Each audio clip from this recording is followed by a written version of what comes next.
Hi, so today I want to talk to you about how to handle those gatekeeper objections. Gatekeepers are getting more and more tough these days, and they come up with objections that sometimes we all stumble against and kind of get stumped with. So I've got 3 tips that I can give you very quickly to help you out.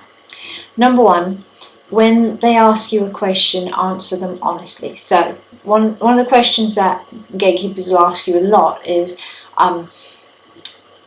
this a sales call? So try not to say no, because if you say no, then you've already broken the trust straight away. So there'll be no rapport between you and that gatekeeper, and rapport is what you need. And actually, it's not just rapport, you need them to stay on the phone for as long as possible. But me personally, if I smelt a salesperson and the salesperson said it's not a sales call, I'm not sure that I'd want to talk to that person any further. Remember, would you listen to you is the question you should always be asking yourself. So, is this a sales call? Yeah, it is a sales call. There's nothing wrong with that. Don't be afraid to say it, because you should be proud of being a salesperson who makes cold calls.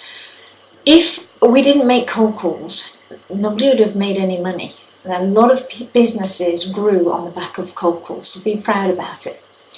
The other thing is, if another objection is not, is this a sales call? Sometimes they'll say something like, do you have a name? Because we have a no names policy. If you don't have a name, I can't put you through.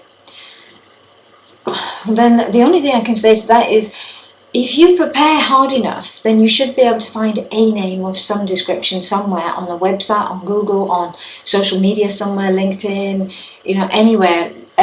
There'll be LinkedIn, Twitter, Facebook, any of those social media sites, or Google will pretty much throw a lot of them up. Even on their news pages on their own websites, you sometimes see names.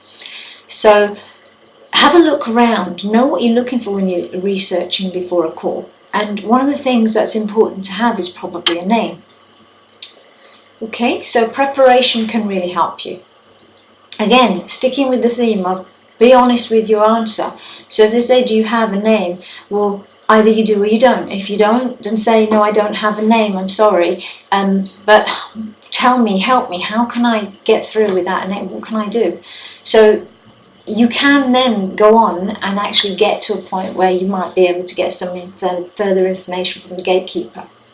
Valuable source of information are gatekeepers, and I'll come on to that in a minute on point 2, but I just wanted to come back to that first objection that I had here on my sheet, which was, is this a sales call? Another way to answer it is to say, yes, well, I'm hoping it'll turn into a sales call, but at the moment I'm not sure.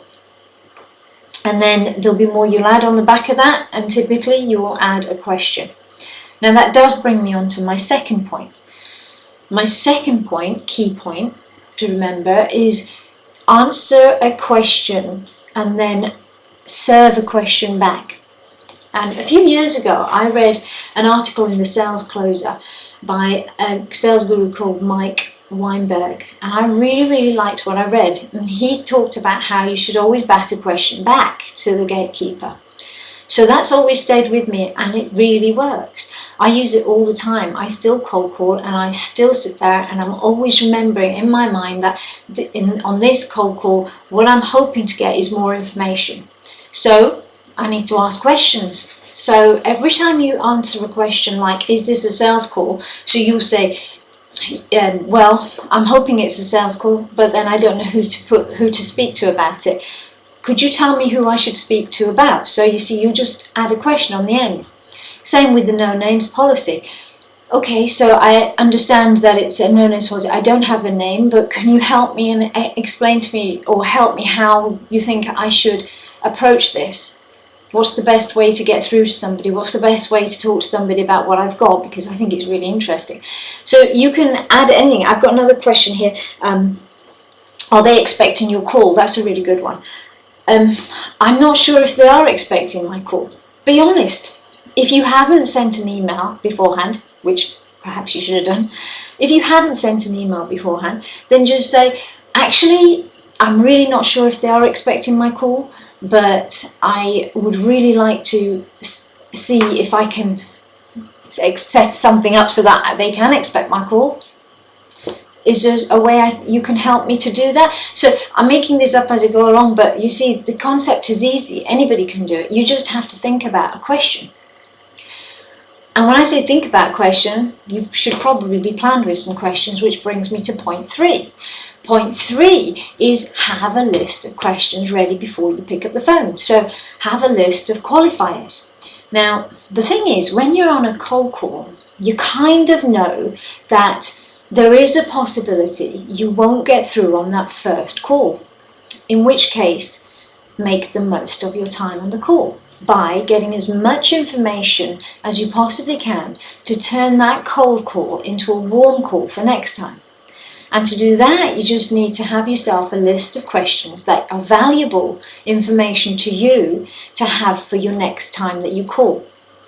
So my qualifiers would be things like, who is the person that deals with training? How many people do you have in your sales department? Who leads the sales department? So, questions like that for me would be really valuable, because I'll get to know a little bit more about the potential in this prospect. That way I can evaluate how often I'm going to call them, how much it might be worth my time in terms of calling again and when to call again. So it's all about prioritizing and putting it into your pipeline.